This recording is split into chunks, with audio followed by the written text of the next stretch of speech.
السلام علیکم ورحمۃ اللہ وبرکاتہ. دوستانو مخکې موږ تاسو سره د مسجد د چندې په باره کې یو ویډیو شیر کړې وه. مدینه مسجد حیدر کالونی دې دپاره موږ چې کوم دی دا ځمکه اخیستې ده او دې کې چې کوم دی نو موږ سره هغه ټایم مخکې چې کومه دا ویډیو موږ تاسو ته خوله د 1 کروڑ روپۍ کمې وو. بیا څه ملګرو چې کوم دی نو دا څه د ایزي پیسه په ذریعه باندې څه د بینک اکاونټ په ذریعه باندې څه چا څه نغدې راوړي نو دا 10 لک روپۍ چې کوم دی په دې 2-3 هفتو کې دا چې کوم دی راجمع شوې. اوس موږ سره دوستانو تقریبا د 90 لک روپو کمې دی.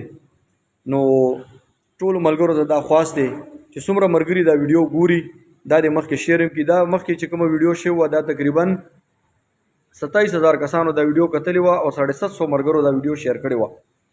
نو اوس تاسو ته دوستانو دا درخواست دی چې دا ویډیو ځان سره مخکې شیر هم کوي او کوم ملګرو پکې اوسه پورې څه نه دي کړي نو هغې هم پکې اخلاص وکړي چې دا پیسې چې کوم دی دا چې کوم دی نو موږ ته زر تر زره دا پوره شي او چا نه چې موږ دا ځای اخیستی دی سړي ته موږ دا پیسې ور حواله کړو. جزاکم الله خیر.